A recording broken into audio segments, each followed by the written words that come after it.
Ada seorang Habib berkata begini, misalnya itu ada tukang kacang namanya Maman. Itu si Maman ini nggak beres ibadahnya. Tapi beliau ketika seorang Habib, nggak perlu saya sebut namanya, al-maghfurullah, udah meninggal dunia soalnya. Kalau minta kacang dikasih, dianterin. Suatu saat si Maman ini meninggal. Maka dikasih tahu sama Habib ini, Beb, Maman meninggal, baik nanti aku datang. Begitu Habib ini datang, dititipin surat di bawah lehernya, kata Habib ini. Ditulis sebuah surat, disimpan di bawah lehernya. Hei man, nanti kalau munkar wa nakir tanya, lo jangan jawab. Kasih aja nih surat, nanti lo masuk surga bi ghairi hisab. Nah, oleh karena itu kita semua harap tenang dan tidak terprovokasi ya oleh konflik nasab ini.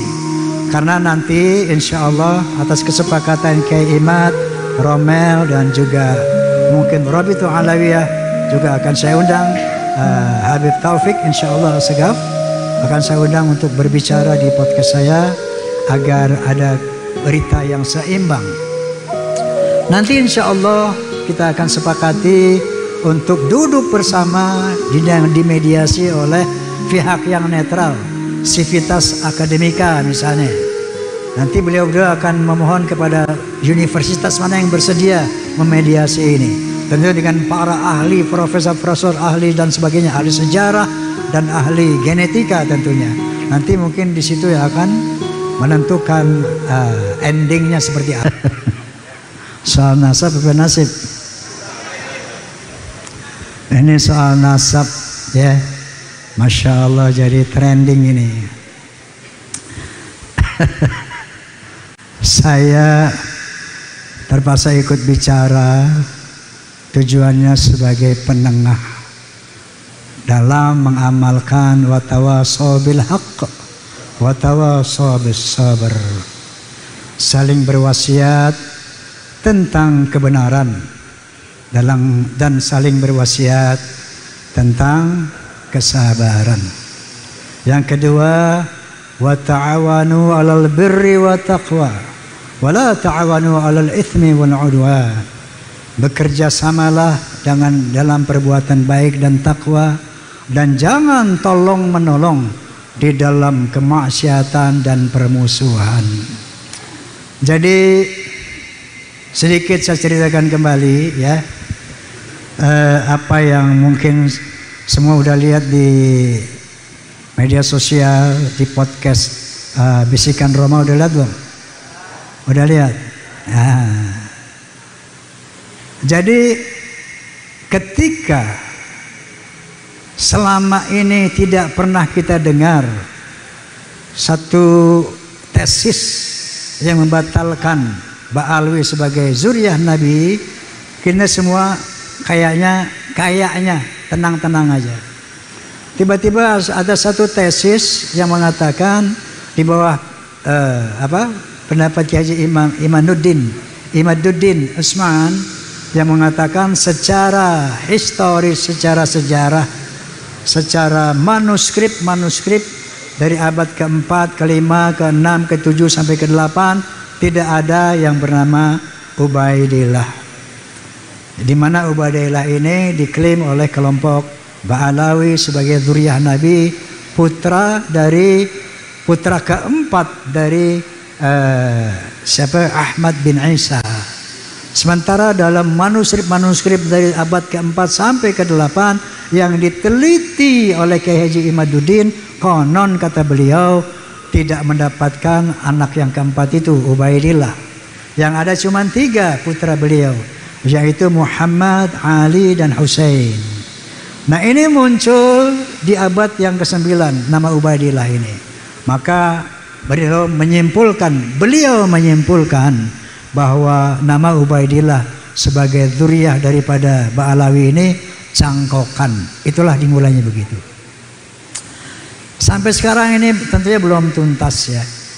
Maka saya teringat, saya tanya waktu podcast dengan beliau kemarin, kenapa? Apa awalnya Anda melakukan penelitian ini?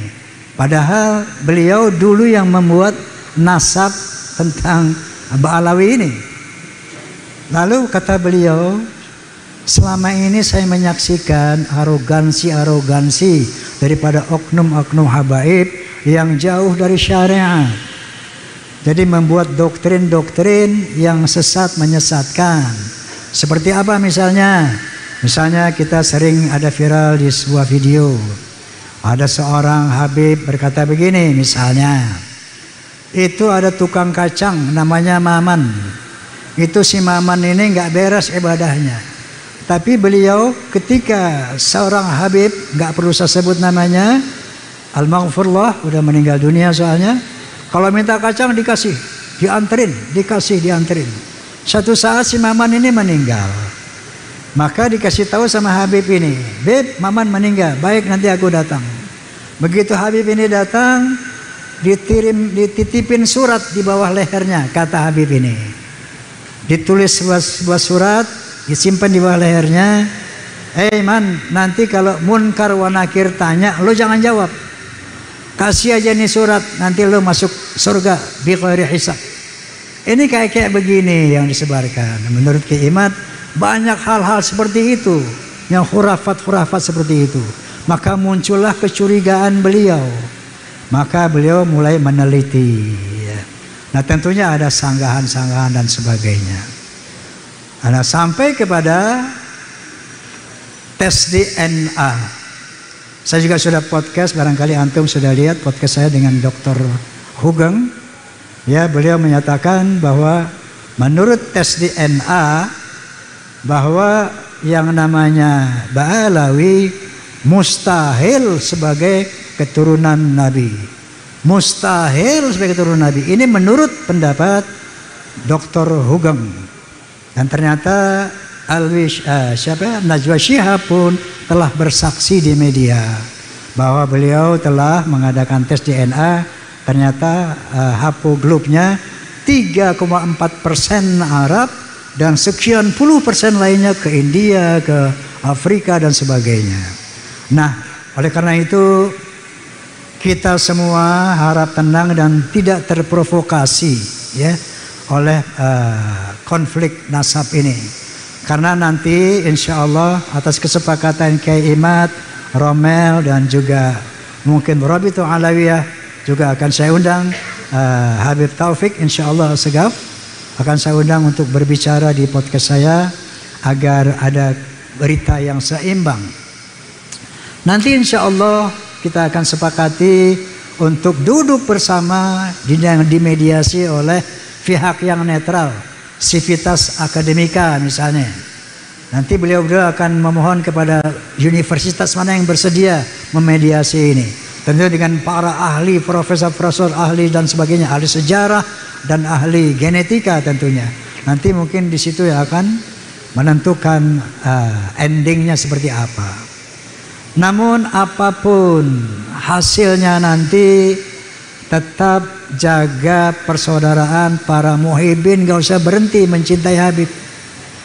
Seperti sering saya katakan di podcast saya, itu yang namanya Habib Rizik Syihab, kemudian Habib Ali Kuitang, Habib ini, semua sahabat-sahabat saya.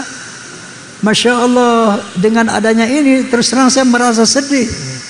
Tapi apa buat? Hal ini harus dikelirkan, dijelaskan. Ya, jadi walaupun nanti hasilnya mereka bukan turunan Nabi, tetap kita akan jaga persahabatan itu. Kenapa? Karena di akhirat nanti bukan dari nasab inilah ukuran keselamatan seseorang. Karena Allah SWT berfirman, Inna akramakum indallahi atqakum. Sesungguhnya ketinggian derajatmu di sisi Allah takwamu, bukan nasabmu. Yarfa'illahu alladhina amanu minkum walladhina utul ilma darajat.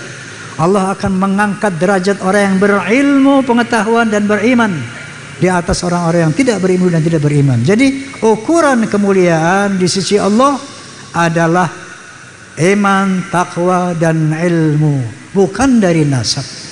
Bahkan Nabi SAW sendiri bersabda, Al jannatu lil muttaqina walau kana 'abdan habasyian wan naru lil 'asina walau kana sayyidan quraisyan hasyimian. Surga itu untuk orang-orang yang bertakwa walaupun dia budak dari bangsa Habsyi, dan neraka itu untuk orang-orang ahli maksiat walaupun dia sayyid Quraisy Bani Hashim. Wa qala Nabi sallallahu alaihi wasallam aidan walau ana Fatimah bint Muhammadin saraqat laqata'tu yadaha. Seandainya Fatimah binti Muhammad, anak kandungnya sendiri mencuri, aku akan potong tangannya. Jadi ternyata menurut Al-Quran dan hadis tidak ada privilege, tidak ada keutamaan nasab itu kecuali iman dan takwa. Nah, dalam rangka inilah watawassaw bil haqq watawassaw bis sabr. Kita saling berwasiat tentang kebenaran dan saling berwasiat tentang kesabaran. Faham semuanya ya? Faham semuanya ya? Mau zuriyah mau bukan, tetap muhibbin jangan putus dengan habib-habibnya ya. Tetap jaga persaudaraan, tetap jaga persahabatan.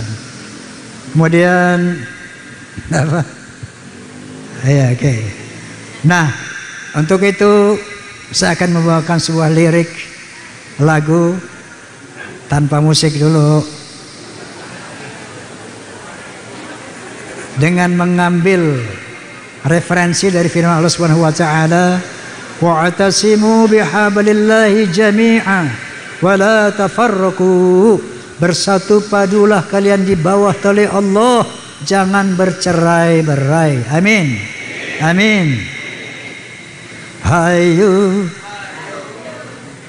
bersatu padu, hayu dan seirama, hayu seiman sejalan, berpedoman pada Quran, mari galang persatuan.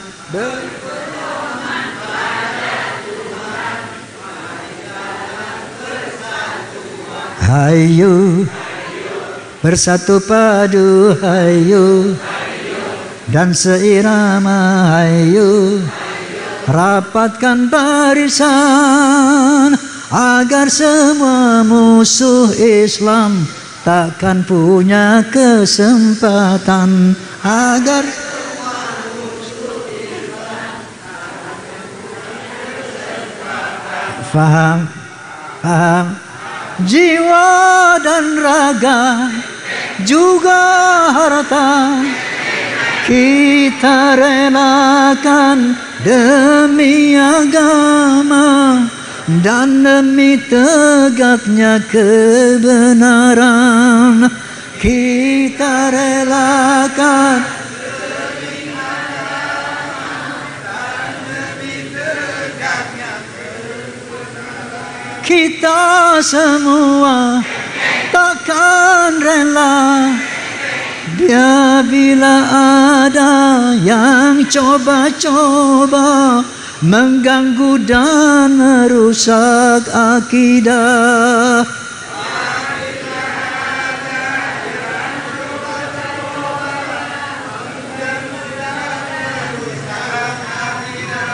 Itu yang harus kita pegang. Hati-hati, jangan sampai kita diadu domba. Apapun hasilnya nanti tetap jaga ukhuwah Islamiyah, jaga persaudaraan Islam agar tidak bisa diganggu oleh musuh-musuh Islam. Amin. Amin. Baik, sesuai janji saya akan menyanyikan 30-20 lagu tadi itu. Satu album ya, satu album. Nah, kemudian ada Cici Falamida, nanti beliau juga menyanyi ya.